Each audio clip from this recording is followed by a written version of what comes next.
welcome back to Hero Power Episode 4! You know, guys, this is getting more fun every week. Oh, yeah. Oh, yeah. All right, so last week we talked Control Shaman. I thought it went well. We did? Didn't we? Or Control Shaman, that's this week. We talked Control Warrior last week. I'm like, wait, what? I already did? What? Yeah, we've already done this show, man. Where were you? No, this week we are talking Control Shaman. And, guys, we want to let you know, if you have any questions or comments about the show, please email us. We have gotten a couple of emails from you guys. We love getting emails from you guys. You can do that at heropowerpodcast@gmail.com. And if you do have a question or a comment, we will be more than happy to discuss it with you on the next episode.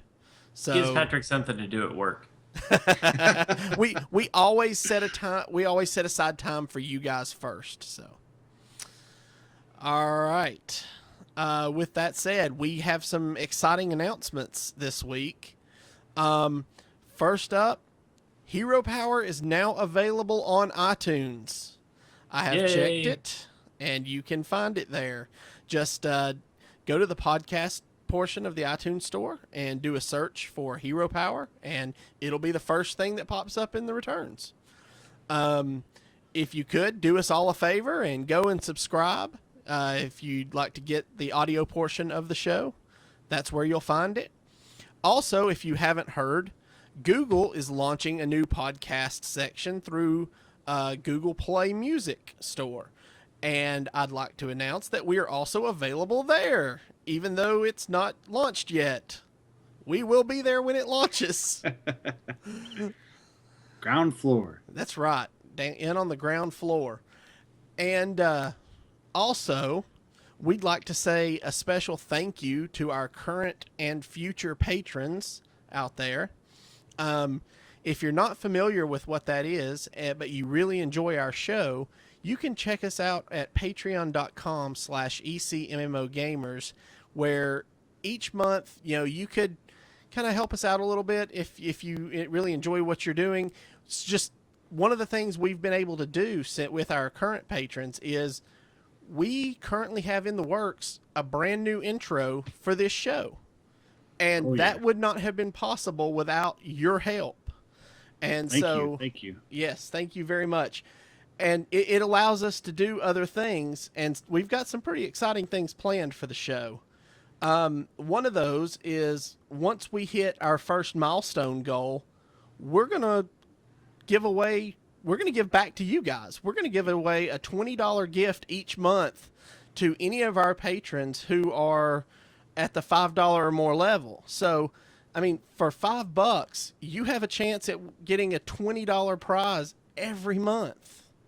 So, I mean, it's a win-win for everybody, I think. I mean, it'll be different. It's not going to be the same thing over and over. It's just cool, neat stuff that we find out there. It'll always be a minimum of a $20 value each month. So.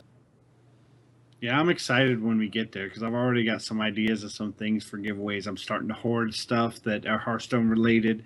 We will occasionally give away some Battle.net gift cards. And I say minimum $20 because I was at the store the other day and I saw this really awesome, fully articulated Nova action figure for like $24.95.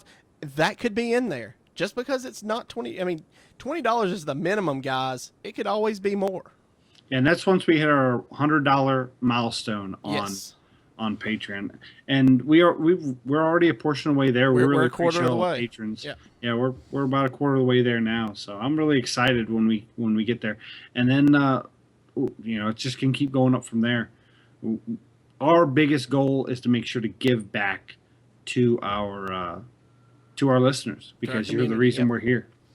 Absolutely. Not to mention any level of patron gets access to our exclusive Facebook community, Facebook page. We've started an East Coast MMO Gamers Facebook community, so everybody who's a minimum $1 patron gets part of that community. We'll be posting all kinds of news and deck lists and things we may not have room on the show. We'll post there if we have 2 or 3 deck ideas for a class, but we're only going to do one.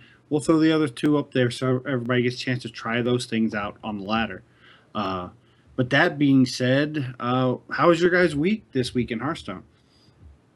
I actually had a pretty good week. It was a monthly reset, and so I finished last month 2 stars into 13 because I actually got to play a little more last month than I normally play. So I was pretty happy with it. I've already started to climb back up the ladder. I've been playing my Secret Paladin that we played week 1, and winning quite a bit with it early.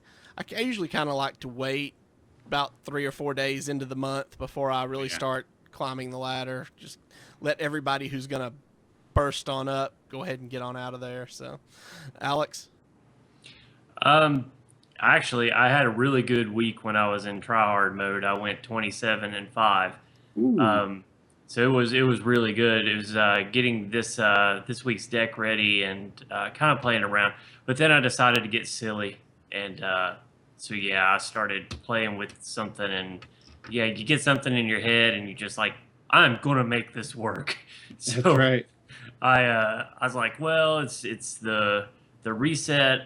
Now is the time to do something kind of funky, kind of crazy, because you still have time to work your way back up. So I dropped it all the way down to no stars and 20. Like I said, I just wanted to try some silly stuff and just basically had a day of fun, and then finally got it to work. I was like, all right, that's good. So let's get back to try hard mode. Well, that's the benefit of the new reward system. If you decide, I'm not going to get any further than I've gotten so far, let's just try some stuff that maybe will work next season. And you're not going to lose any rewards because you're going to get a reward for the highest you've gotten. I happen to make it up to 7 and really wanted to make that push, but there just wasn't enough time for me to do it. And I'm kind of like Patrick, like Avani's there. I'm going to give it a few days. But I had a dream last night. And my dream was... If you build it, they will come. was a Grim Patron Priest deck. I've tried it a couple times on the ladder, and I've got a pretty good win rate with it so far. So I'm really excited to flesh this out. I'm going to try a little bit more before I start getting my hopes up too much. See how the meta handles it as I go up the rank. I'm right now at about 17. So as I go up more, it may not work as well. But let's hope it is. And maybe if it does well, I'll definitely post it to the East Coast MMO Gamers group. Patron page. Yeah. I was going to say, we'll put it on the show. I mean, who would have thought 2 weeks ago we'd be doing Control Shaman? Oh, yeah. Exactly. I mean, it was something that I wanted to do and kind of fooled around with a couple of ideas, got the anchors in place, and then fleshed it out, and lo and behold, it's my most effective deck at the moment. So. And Shaman was one of those classes we had talked about prior to starting the show that we were probably going to hold off on doing because we didn't think it was in a very good place.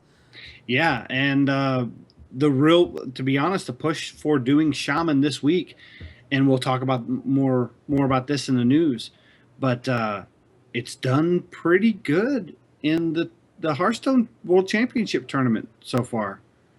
So yeah, I would definitely say that the mid-range Shaman has made an impact, and it's definitely in a better spot than people thought. And I'm seeing a lot of Shaman on the ladder, whether it's mid-range or Mech Shaman or even some Control Shaman. I've even seen some weird Malagos Shaman on the ladder. Everybody's playing Shaman right now. I wouldn't know anything about Malagos Shaman. And it's never too bad to see Shaman on the ladder. I enjoy playing Shaman just as much as the next guy. So with that said, let's talk about what kind of sparked this, and that is the lead up to the BlizzCon World Championships. Last week when we did the show, they had just started the round of 16 tournament, and since we finished that show, we have our final 8 players. Our final 8 going to BlizzCon in round 1 are Tice. Did I say it right this week? You got it right. You did. You got it right. Good Yay. job. Way to Good go, on Patrick. you. Yeah. Tice versus Kranich. Then we've got Ostkaka versus Pin Ping Ho. We've got Dai Ming versus No. And we've got Zoro HS. See, I almost said you were there. Yeah, almost. Zoro HS versus the only member of the NA to make it, Hot Form. So this should be an interesting year. If you're a fan of the NA, you have one person to cheer for. If you're a fan of the Europeans, you've got Love them in there. You've got both of them in there. You've got 2 members from China and 2 members from Asia Pacific. Is that right? Or 3 members from Asia Pacific? Asia Pacific has shown up because China's part of the Asia Pacific as well. They really shown up. I've been pleasantly surprised by the play of the Asia Pacific players out of China, Taiwan, and Korea. That being said, I'm a fan of the game, so oh yeah, I don't really care who's playing as long as they're playing Hearthstone at a high level. I tend to prefer the European meta because it is less aggro, and I feel like it's a little more stable meta. Yeah. But I mean, that being said, if it's good Hearthstone being played, I'm going to watch it. I don't care what language they're speaking or. Do you guys have any predictions on who do you think is going to take it? Are there any upsets you're going to see? Okay, so I've been thinking about this, and these are my picks for round 1, and it's going to be interesting. But I'm picking Tice to beat Kranich. I would agree with you. I would agree. Now, Kranich is the only returning BlizzCon competitor. He was the only one from BlizzCon last year who's now back. And it's funny because a lot of people don't remember that Kranich was there, but he was there. Yeah, he was, and I think had Tice drawn anyone else, he would have been my favorite to move through the first round. But the way Kranich thinks, like just the way he approaches the game, I think it's going to be tough for Tice to handle. I think that's interesting because I honestly go well. I honestly have the exact opposite view. I think if Kranich would have drawn anybody else in the tournament, he would surely defeat them. I don't think he can beat Tice. Well, I mean, from Kranich's point of view, I think it was just even across the board because I think no one's really prepared for the way that Kranich approaches the game. Yeah. So I think from Kranich's point of view, I don't know that it really mattered who he drew because he's going to end up having to face most of them anyway. If he didn't face Tice in the first round, he was probably going to have to face him in the next one. Or at least the finals. Right. I would have said if Kranich was in the bottom of the bracket, that it would have been Kranich and Tice in the finals. That would have been my prediction. I do think from a strategy standpoint and from just like a brain and strategy point of view of the game, I think you're looking at the 2 most cerebral players. Yes, going at it in the first round. I would agree with that. I think when you think of intelligent Hearthstone players, Tice, in my opinion, is top of the list with Kranich and then maybe Hot Form. Those 3 players really think out every single move. I think you could possibly say the same thing about Pin Ping Ho, but he's so erratic sometimes. He makes decisions I would have never seen. And that takes us to the next prediction. Pin Ping Ho versus Ostkaka. I think this is going to be the big upset. I think Pin Ping Ho is going to take Ostkaka, even though Ostkaka pretty much is the most established player of the 2. I agree with you there. I think Pin Ping Ho will advance. I'm actually going to pick Ostkaka here. I would like to see Pin Ping Ho. You know, he's one of those players that we were talking about earlier that made the shaman showing in this tournament and really impressed us with this. And Pin Ping Ho actually leads in past matches against Osaka. He beat him at the ESL Legend Series back in November. So I think with that, Osaka is going to actually be out for a little bit of revenge, looking to pick up a win here on a much larger stage than the ESL Legendary Series. But, you know, we'll have to see how it plays out. You know, I think Osaka is one of the top players in the EU, and I'm looking forward to see how he performs against the Shaman God. Well, I think don't underestimate the power of playing a lot of Hearthstone. And what I mean by that is when you have a meta as strong as these regions' metas have become, the more games you play in that meta, the more accustomed you come to predicting the actions of your opponents based on the almost rules and guidelines of that meta.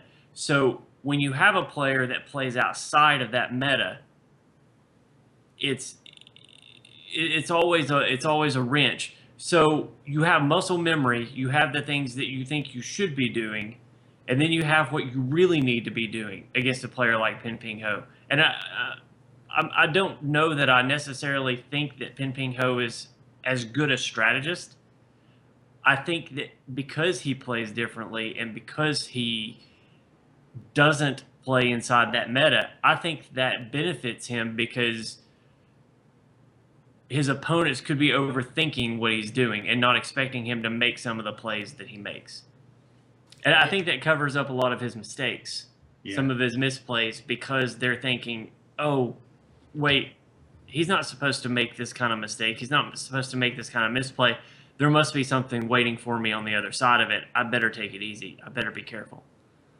Yeah, and that brings us to our next matchup, which is Daiming versus No. Oh, yeah.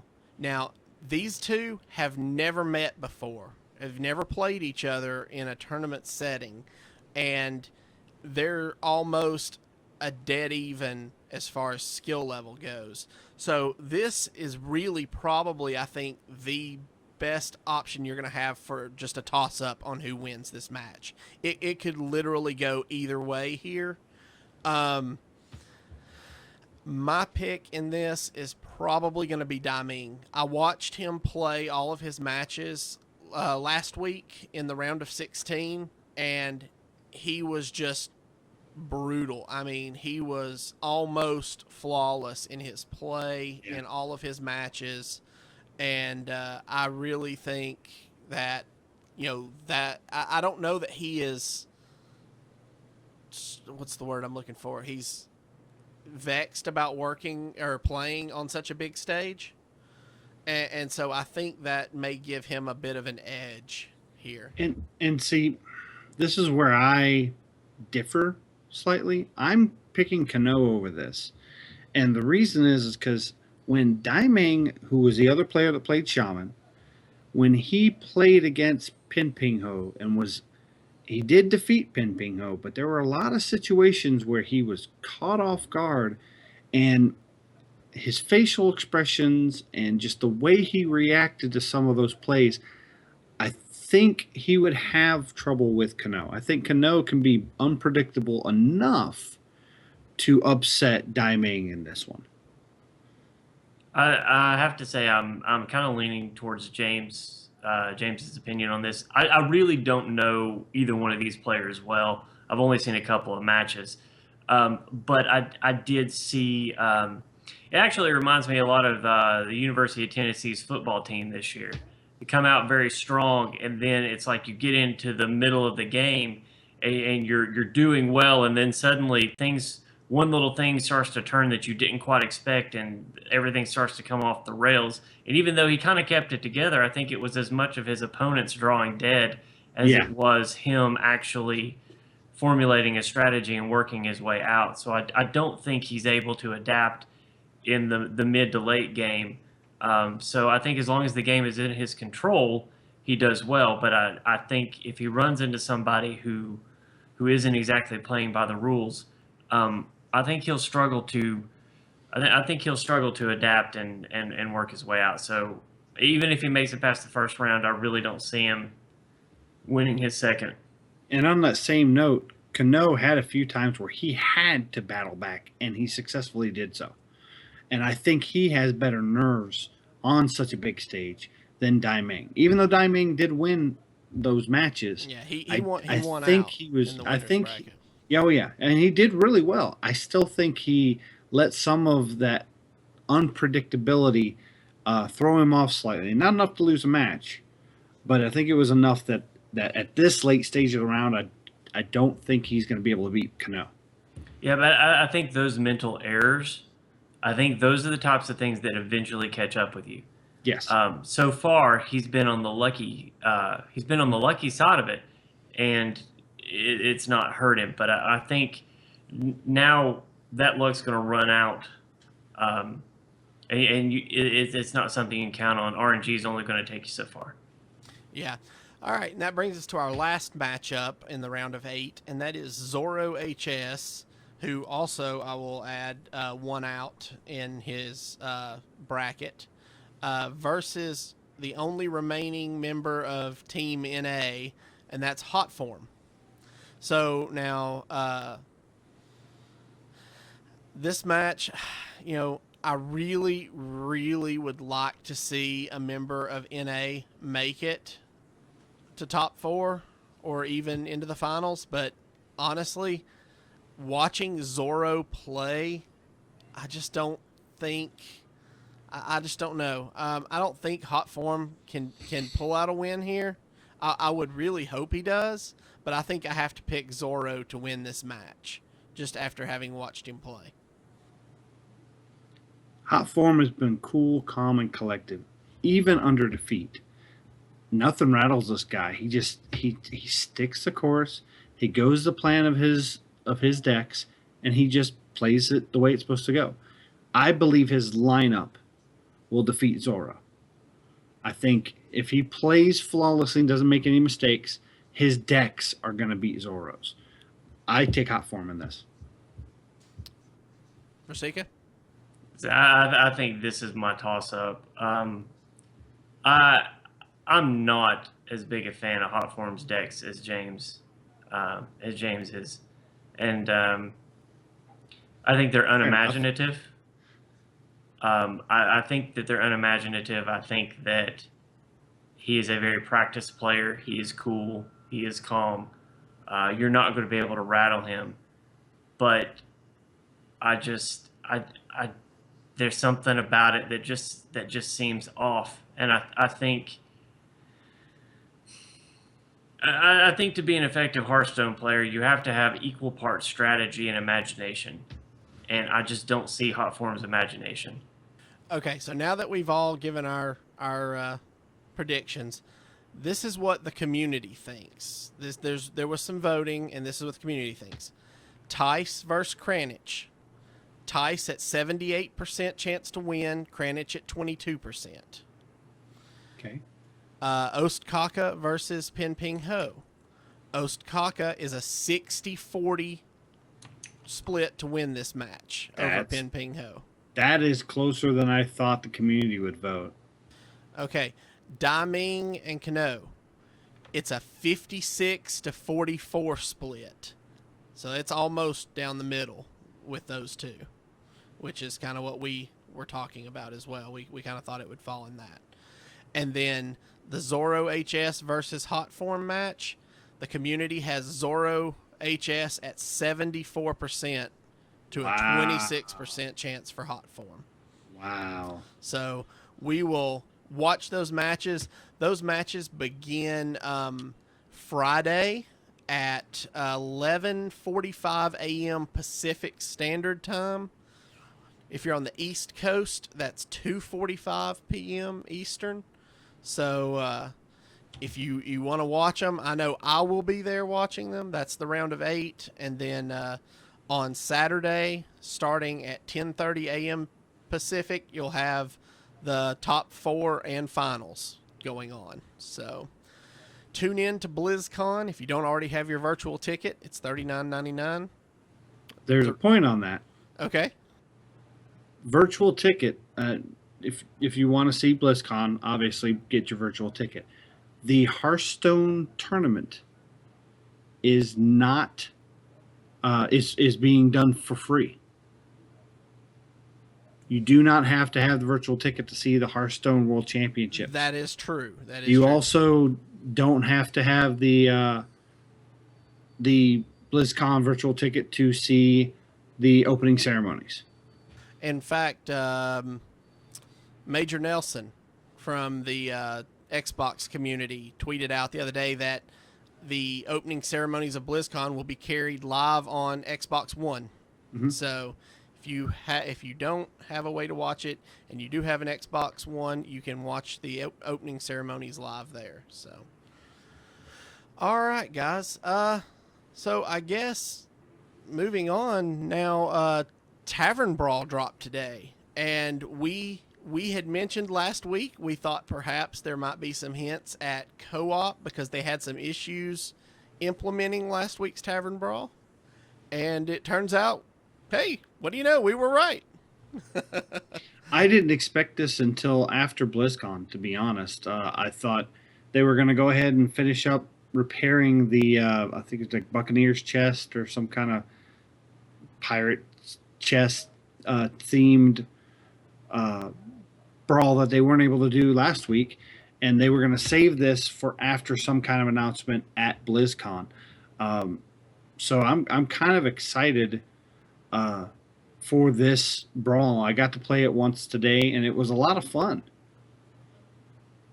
I haven't gotten to play it yet, so I'm looking forward to it. I'm not a huge paladin player, and my priest play is rusty. So yeah, I played 2 matches, one as priest, one as paladin, and do we want to say what the actual brawl is? Yeah, I guess we should do that, shouldn't we?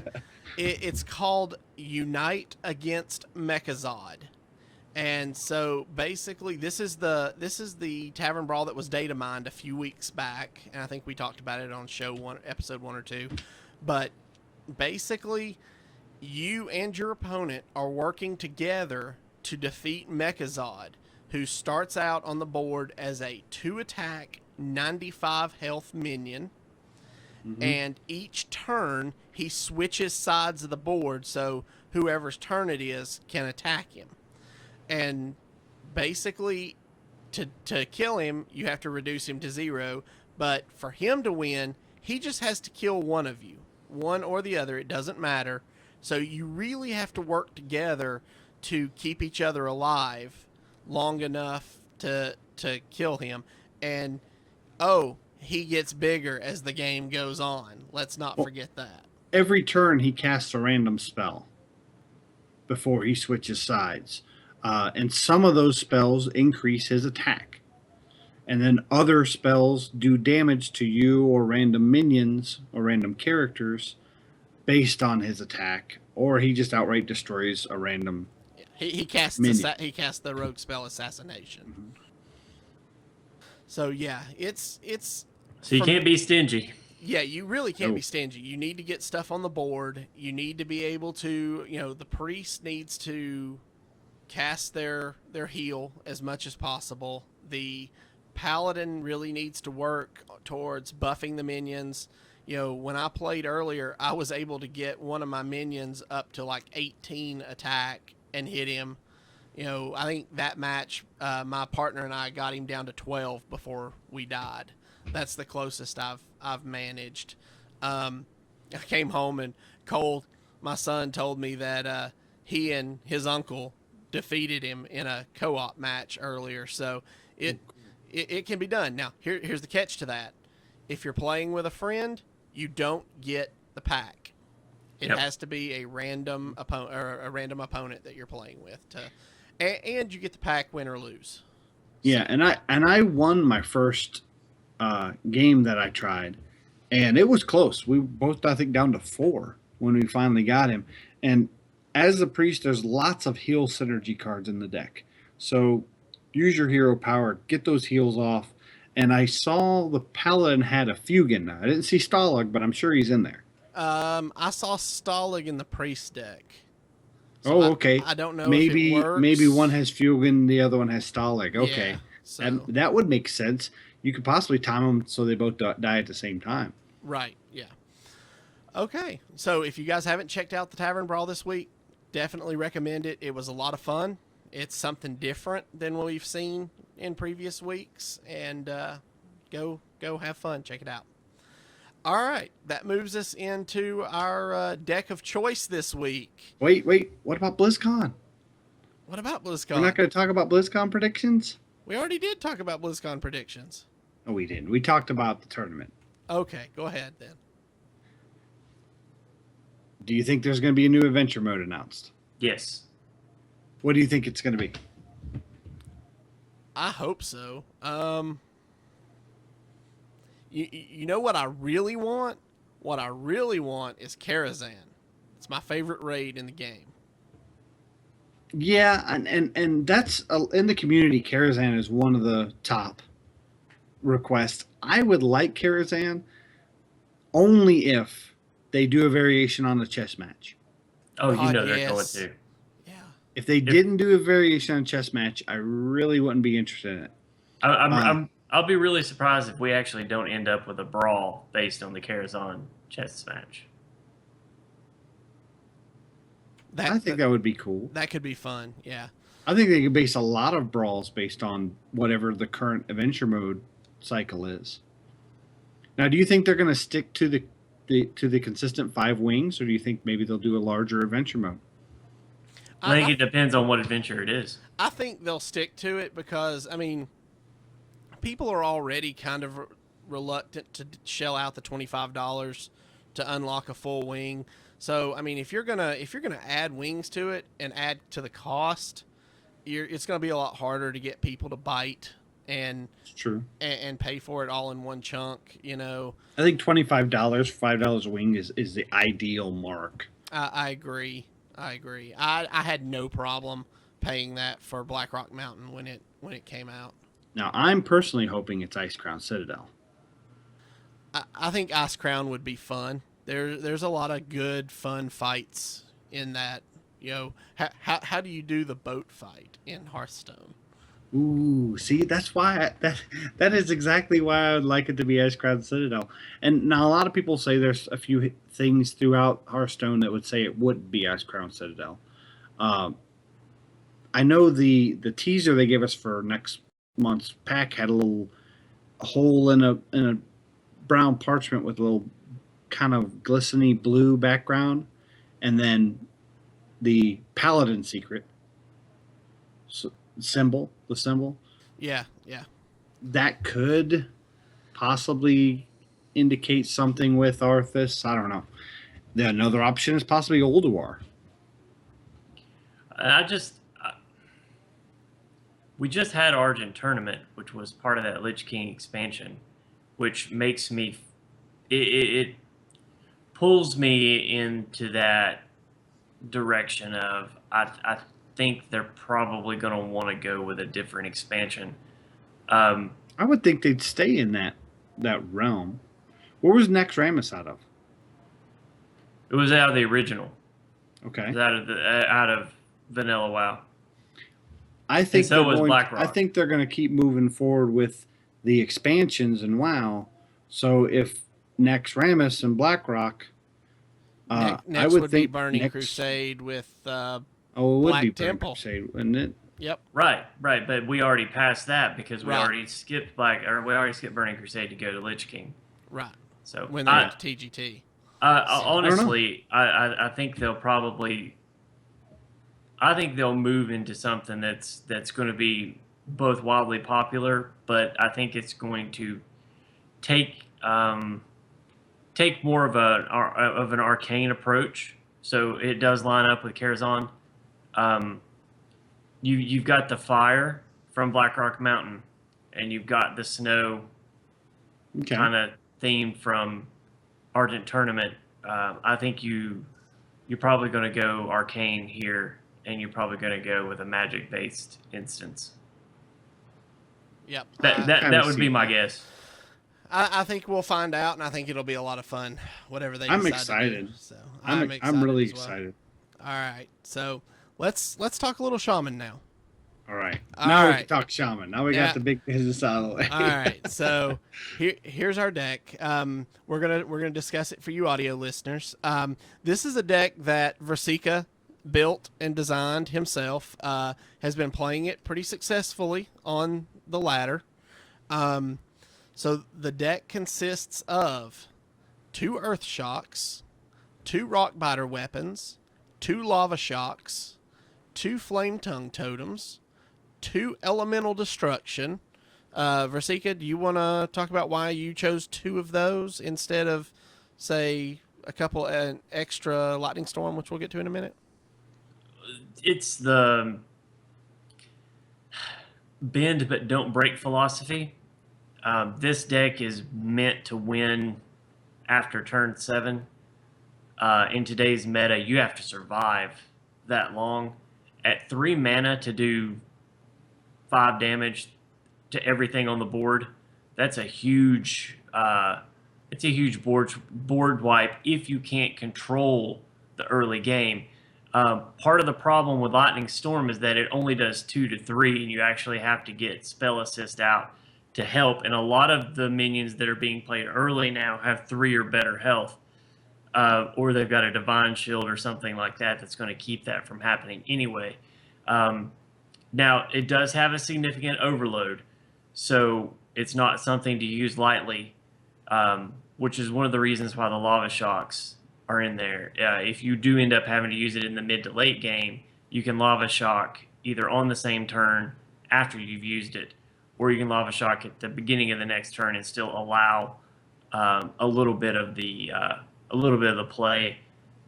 Otherwise, you're just giving up your next turn. But so far, they've been a pretty key element in staying alive to get to the end game. And those are epics. So if you're Yes. looking to craft them, they're 400 apiece. All right, moving on. You got 2 Feral Spirits, which is pretty common. You have 1 Healing Wave. Again, I'm assuming that's to sustain to late game if needed. Yes, and you've got a lot of higher casting cost, mid to high casting cost cards in the deck. So Chances of winning the joust is pretty good. Exactly. You got 2 Hex, 1 Lava Burst, 1 Lightning Storm. So you actually have two Destructions and 1 Lightning Storm. So lots of board clear. Yes. Then you got 2 Tuskar Totemics. You've got 1 Draenei Totem Carver, 1 good old-fashioned Shaman Bloodlust. It's coming back. You've got 1 Loatheb. You've got 1 Sludge Belcher, Emperor Thorsan. Then you've got 2 Fire Elementals. And then you really ramp up into the end game, where you've got Sylvanas, Dr. Boom, Alakir, and Ysera. Yep. So what is your strategy moving in, once you hit turn 5, what do you look for to kind of looking to move forward to finish a game? How are you mindset wise? It really depends on how the first part of the game has gone. If Bloodlust is still around, and maybe I've only used 1 Tuskar Totemic, I'm looking to build up a lot of a totem presence on the board. That really does 2 things. It sets me up for a Bloodlust, which is, I guess, the most desirable outcome. But the other thing that it does is that it basically turns all those totems into taunts. Because at that point, your opponent has to be wary that you might have a Bloodlust. So they have to start clearing those totems, or otherwise you run into board management issues. If you haven't, you have to be careful using your Flame Tongues. So I use Flame Tongues in conjunction with those totems to clear. You have to be patient. Lotheb at the right turn is key, but really the hidden gem in this deck is Emperor Thaurissan. So on turn 10, I've actually practically killed a person just with Alakir, a Lava Burst, and Rock Biter Weapon. I mean, Thaurissan turns that Rock Biter free. Turns Alakir into a 7, turns that Lava Burst into a 2. That's a lot of damage coming at you in one turn. So the burst potential at the end of the game is pretty significant. And then if that doesn't quite play out, Ysera is sort of the go-to. Once they end up working their way through all of your threats, if you've been patient and you lay down Ysera at the same time, or at the right time, she just takes over the game. There's not a lot of threat removal at that point that can get rid of that 12 health, and you're just spitting out totems, and you're protecting her with healing stream totems and taunt totems, and at the same time she's pitching cards. If you get a Ysera Awakens, or even 2 in the time that you've got her out, it's pretty much game over. So that's cool. All right. So that is the Control Shaman deck, and we are going to wrap up the audio portion of our show now. So if you are joining us on Twitch or YouTube, stay tuned for the live play portion of our show. If you are listening via our audio podcast, we thank you for joining us. Remember, you can follow us on Twitter at HeroPower_cast, and you can find our past episodes of Hero Power on YouTube at youtube.com/ECMMOGamers. If you enjoy our show, like we said at the beginning, please check out and support us on Patreon at patreon.com/ECMMOGamers. And we will see you all again next week. Bye-bye. Adios.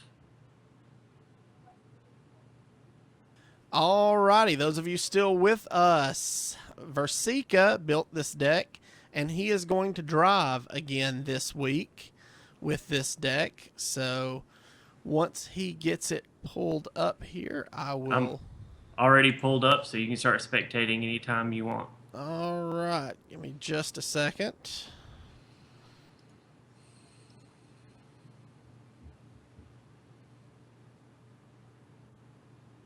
So we're waiting on you to get pulled up. Yeah, maybe. His password. Hang on. Hey, watch out now.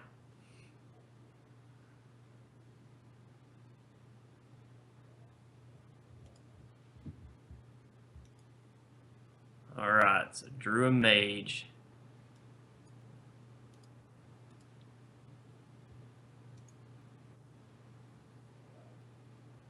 All right.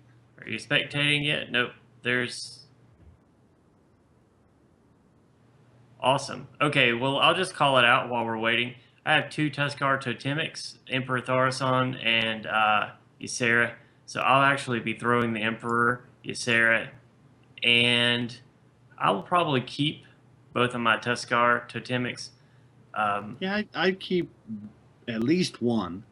Yeah, I'm definitely keeping one. I think... It's good to have 2, especially since you have the coin. Yeah, I'm 50-50 on throwing one back or not, but I will go ahead. With the coin, you can keep one. Yeah, go ahead and... It gives you a 2 and a 3, and that's some big board presence. Yeah. Without any overload at all. Right. All right, we have you now. All right. There we go. That's scary. You have me now. All right. So I'll go ahead and pass that turn. Since I do have the coin, so turn 2, depending on what he lays out, which that's got to go. Yep. So we definitely want to try to get rid of that. I will go ahead and use my Rock Biter weapon. I'll go ahead and pop that. So just first impression, probably playing against a tempo mage. So that's probably not super. Got to get rid of those flame wakers when they get out there. Oh, yeah. Which having that flame tongue totem in your hand, if you get some board presence, will help you with that. And Earth Shock's good for There that we too. go. Yep. Earth Shocking one of those and leaving it on the board is not terrible. Oh, that's not a bad drop for the Tuskar Totemic. Wow. I would say that's a good drop, and we'll probably draw out a Frostbolt if she's got one. Which is okay because you've got another one in your hand. So. Yep. Yeah, you could actually throw out the other flame tongue. You could throw out the Tuskar and then coin out the other flame tongue. That's the plan. That Depending would what you be a get. lot of damage, yeah. Depending on what she does, of course. Get the free Frostbolt. Oh, Flame Cannon. It's not terrible. No.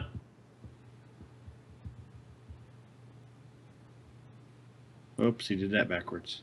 Yep. Now you could go ahead and coin out the Belcher, or we can push for board presence. I think here I'm probably going to coin out the Belcher. Okay. I know it's the slow play, but this You're trying to early- get to the late game. right. This Exactly. early, So- it's about survival. You don't want- you're a control shaman. You want to slow it down. Yep. Exactly. You don't want to use 2 and 3 cards to get board presence and then just have it wiped. Exactly. When you can just put one out and do about the same thing. And that's a 5/5, unless they use some spells to remove it. Yeah. Wow, But that's baiting that's out a- a fireball. That's a fireball that I don't have to take. So, Exactly. and then they'll run the. My guess is it'll probably be the apprentice. Well, this will tell us if they have a lot of spells in their hand. They're valuing Okay. that apprentice. Yep. Yep.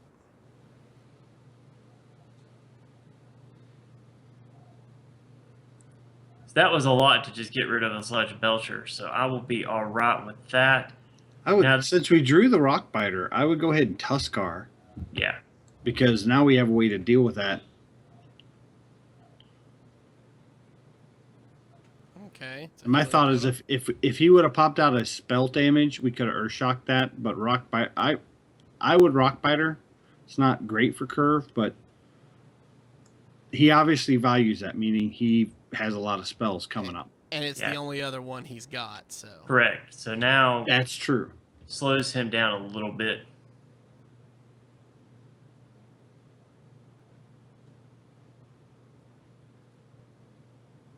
And there is the Flame Waker.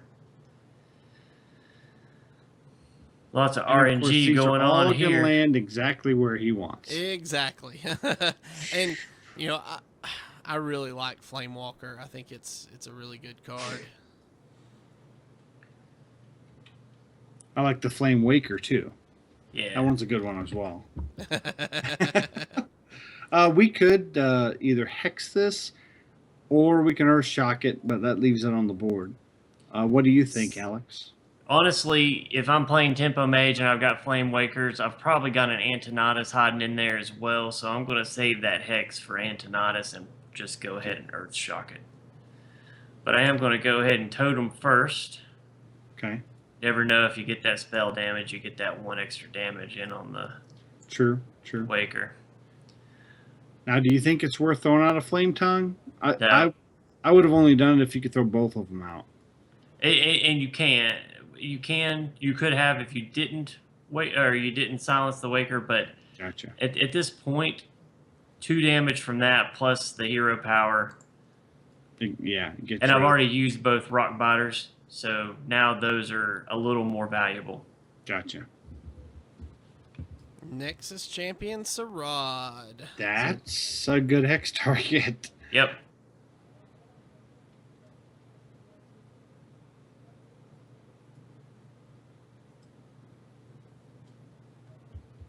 And we will go ahead and hex him. Yeah. You know, this Totem. might also be Casino Mage. This could be the Casino Mage. Oh, nice taunt. Nice pickup on the taunt totem. And yeah, the Flame Tongue with the taunt totem is, but yeah, that's the right call for me. Alex, are you familiar with Casino Mage? Yeah.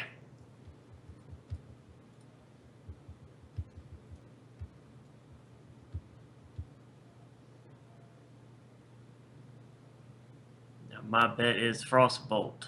No, flame Flame cannon. Created by Nexus champion Sarad. All right, so there's still probably another flame cannon hiding in there. That's Correct. not a bad draw. No, and in fact, what I'll probably do here is I'll go ahead and get rid of this Azure Drake. Earth Shock it and then Fire Elemental it. Yeah, and that's a really crappy use for the Earth Shock, but if he does have another flame cannon, it's an awfully efficient way of getting rid of my... Because he did, even though he cast 2, one of those came off a Nexus champion Sarad. So he could have another flame cannon.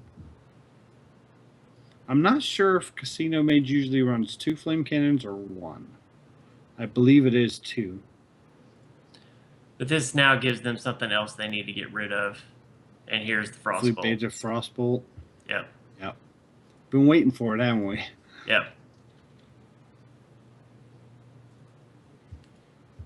Well, he is really working them Azure Drakes. Yep.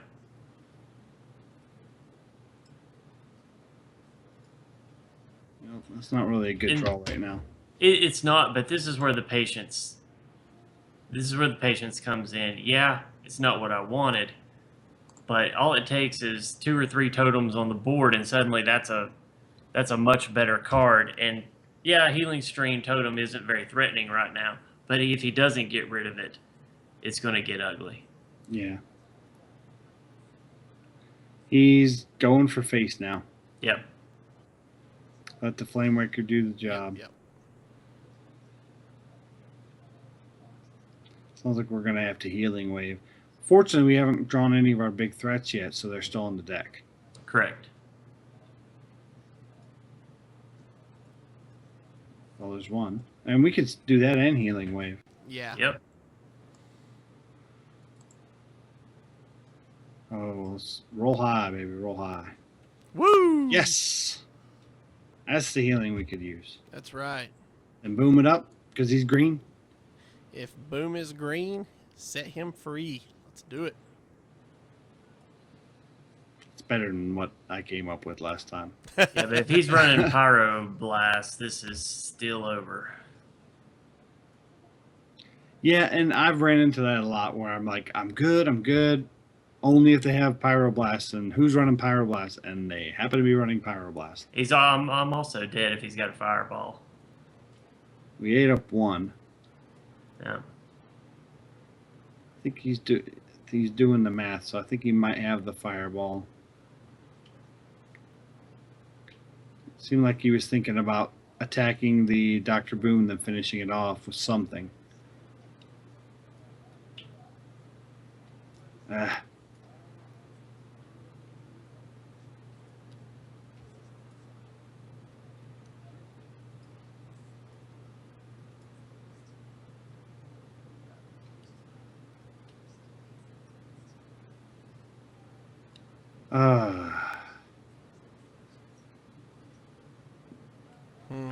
So The first thing I'll do is Totem. Yep.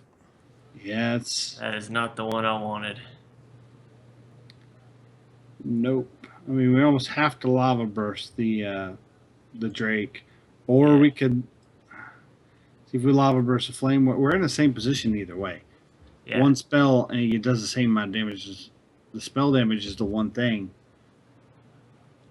I think we're in a or up creek either way. We are.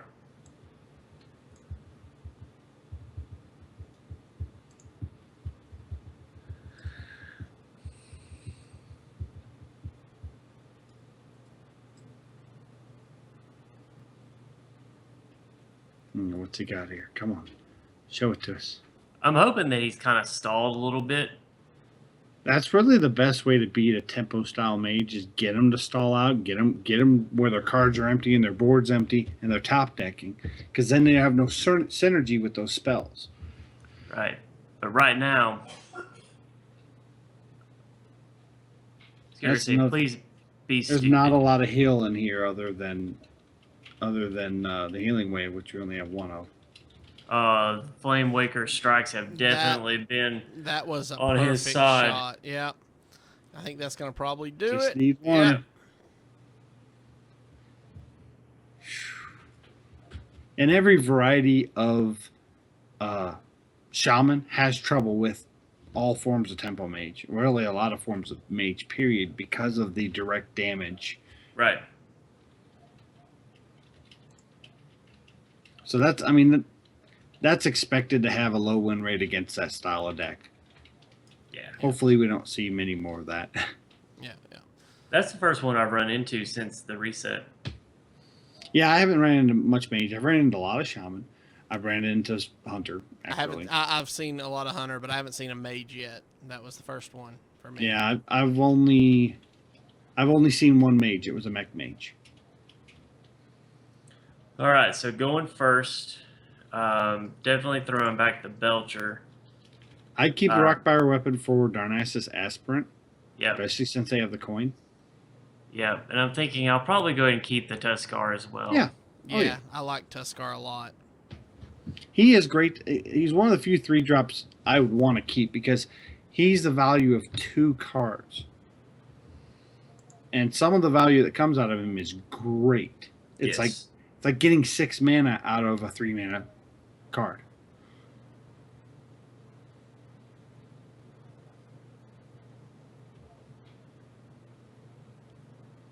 Here we go. Coin Aspirant, which I think is a horrible play. I am not a fan of Coin Aspirant.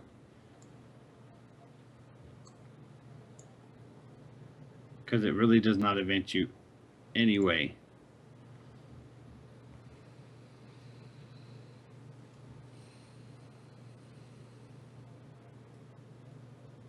I can't see in a Druid deck, even the new Aggro Druid. This is probably Aggro Druid. I cannot see there being enough 3-drops to warrant putting that out on turn 1. Gotcha. Okay, so here I know a lot of people will play the Tuskar Totemic.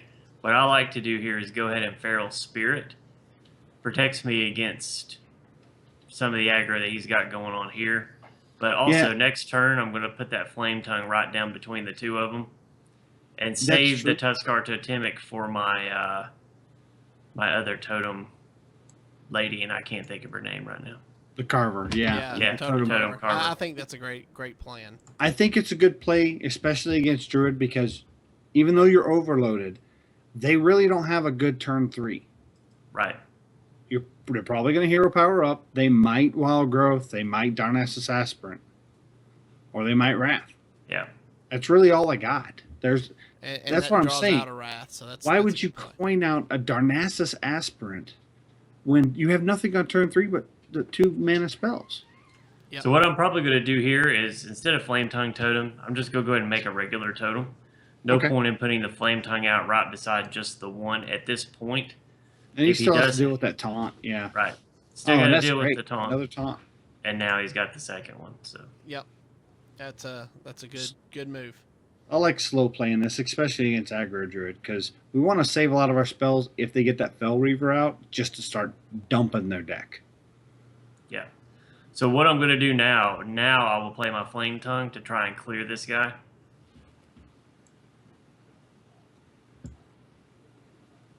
It does go ahead and take out my one taunt here, but I'm all right with that. I would clear that so you can go ahead and throw out the Tuskar. And that's what I am going to do. And one thing with Shaman, especially with Flame Tongue, that's value right there. That's 6 mana for 3 mana with no overload out of him. Yep. You always want to put your Tuskar to the left, or just about any of the minions you're going to do, to the left of your Flame Tongue. And the reason you do that is because any totems you put up are going to be to the right of the Flame Tongue. That way you get full value out of that Flame Tongue. Yep. You use those totems to clear a lot. Oh, yeah.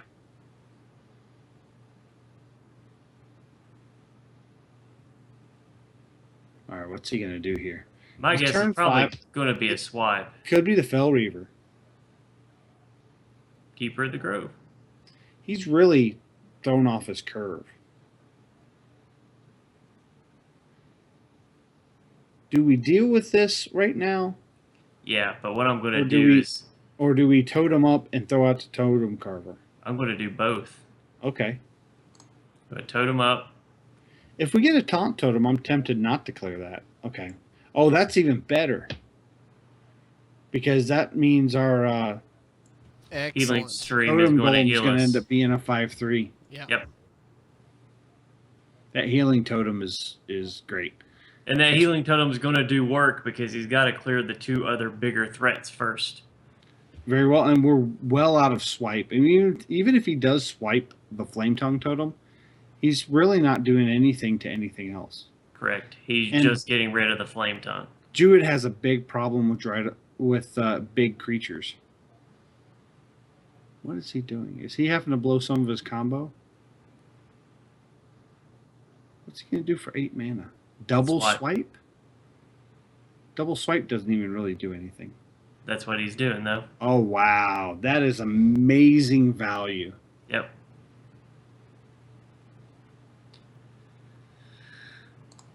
So I'll go ahead and totem. And I'm going to go ahead and put out the Belcher. We got the healing stream totem back. And my pound bet it. is we'll probably get a concede in the next turn or 2. If that or we're just going to win. I mean, that totem carver, he doesn't have a lot to deal with. Well, there's a big game hunter. But that's still fine. Using what he's got Wow. to get rid of these threats now just makes Ysera ultra valuable. And the reason he uses face to hit that is so we can't clear the big game hunter. Thank you This for the is- follow, Dovan. Oh, yeah. Thank you, Dovan. Yeah, this was a perfect time for Lotheb because he's probably trying to set up for some Savage War usage of some way. That's what I'm thinking. So the taunt totem was also a great draw for us. Perfect draw. Really was.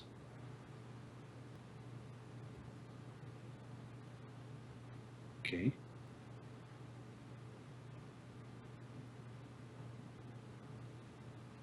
Oh, a second hex. Nice time for a hex, yeah.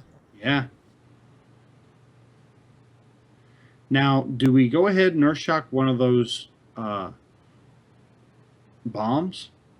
That's probably going to be the play, but I'm going to totem first. If I get a spell damage totem, I'll We'll just hit go the ahead and 4/2. Earth. Yeah, I'll go ahead and hit the 4/2.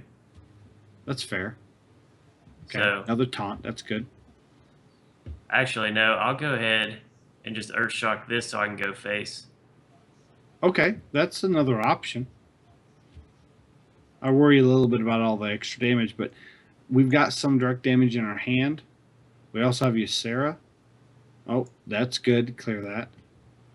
Even if the bombs land, ideally for him, it's still not going to clear our board. No, Not even close. This is a good matchup. And right now you're going to see a lot of Druid.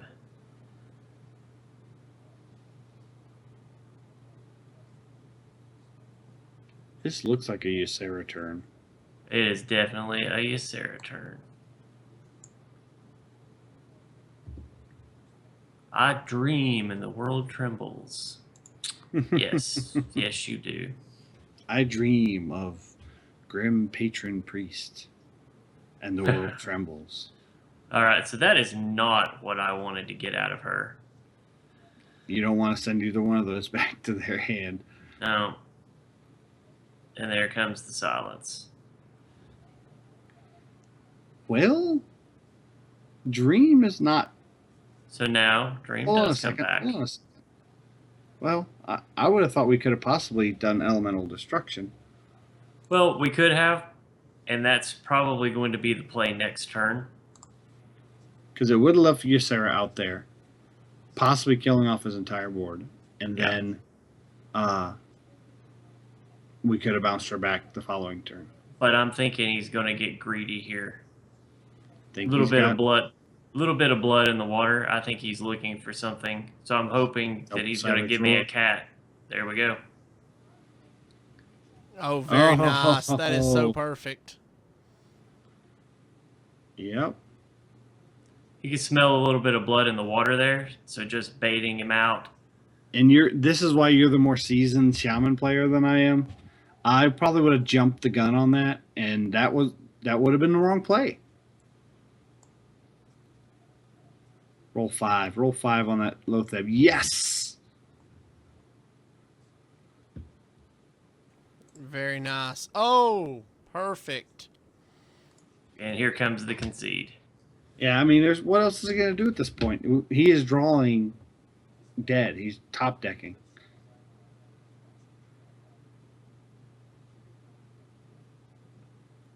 So why would you do this? I don't understand that play at all, but whatever. Are we timed out on Twitch? It looks like we dropped a few frames, but should be back. All right, so see anything. So right here, I know that you can really go either way. You can do Hex or you can Earth Shock. I'm going to go in Earth Shock. I know it will probably cost me my Totemic, but it lets me in. The game is over. Yeah, the Taunt Totem was clutch as well. Yeah, he's drawing for he has to draw for answers. Yeah. And the fact that he is still trying to draw, my bet is he probably does have an Ancient of War in there. Yeah, the new mid range, some of them have one Ancient of War or Ancient of War.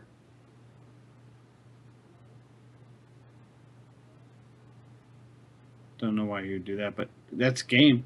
I mean, there's 100 ways to skin a cat right now. Yep.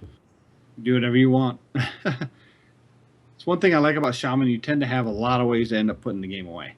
Yep. We got time for one more? I do. Okay. Let's go. Let's do it. All right. Do we want to go control again, or do you want to give somebody, or do you want to give them a taste of aggro shaman? Well, we're 1-1 with control, so let's do one more control. I want to see this deck working. Yep. Okay. We might do another show on aggro. Yeah.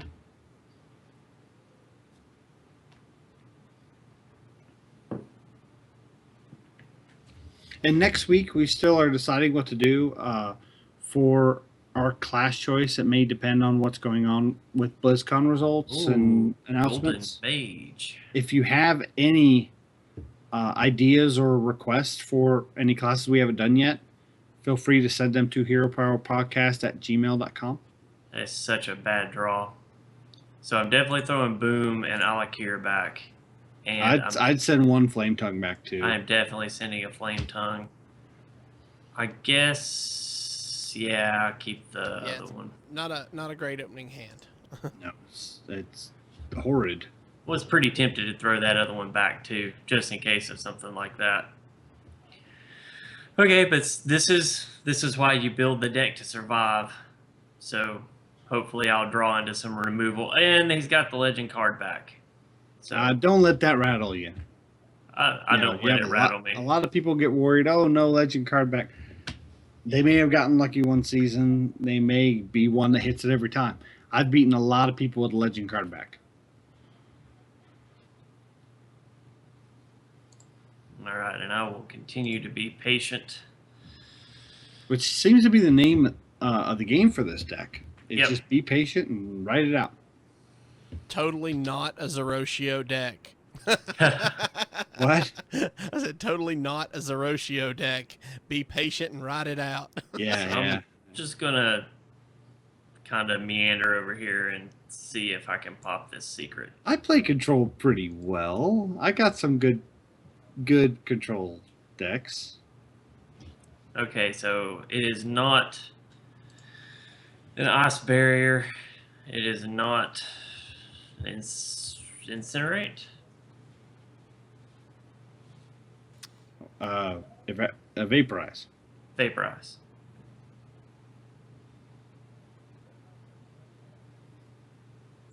Could be an early ice block. Could be. Could be. You could run the 1/1 into him to trigger either one of those just to see what it is. That's what I did last round. Yeah, that's what you did last turn. Okay. See, I'm kind of torn here. I can Earth Shock. I can pop my totem and hope for a spell totem and Earth Shock, and then run my magma If it's a totem in. duplicate and you hex this and kill it, he'll get frogs.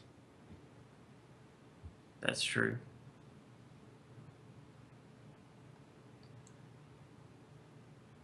And honestly, Piloted Shredder is not a bad hex target. Actually, no. It's also a good silence ping target. Effigy. Oh, Effigy, and Wow. he gets a 0 cost creature Yes. because the frog is 0 cost.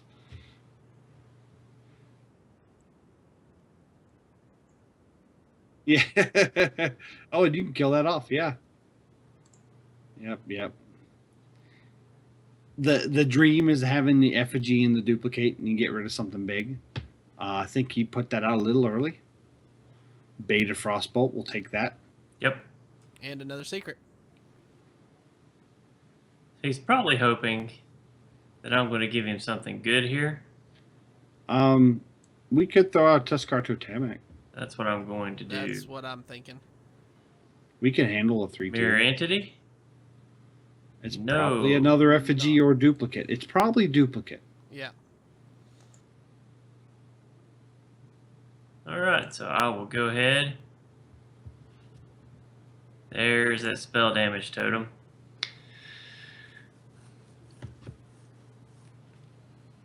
Okay, so that... Yeah, this is a duplicate. I would love to top deck another hex, and that didn't happen.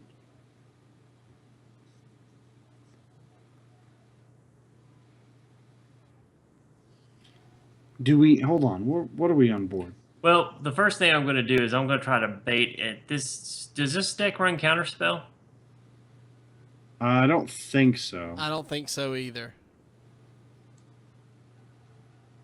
We can do 19 points of damage with Bloodlust. Bloodlust. Yeah, Just go face. Yep. I would just go face. He's got to get through 2, 0, 2. He's thanking us for not killing off the Thorsan. That's Yes. fine.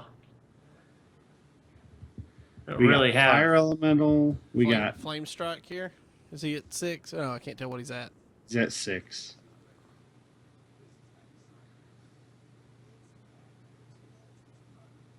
Unless that's Ice Block, I think we have lethal. Earthshock the Sludge Belcher and then hit his face with Fire Elemental.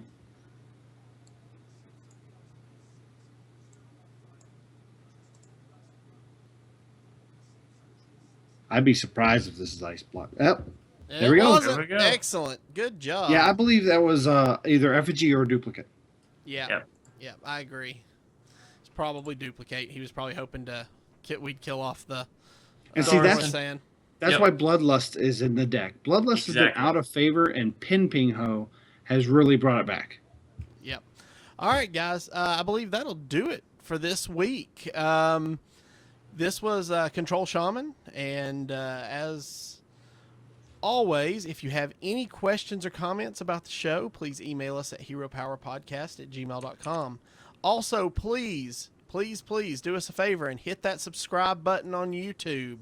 If you haven't already done so, please give us a follow on Twitch.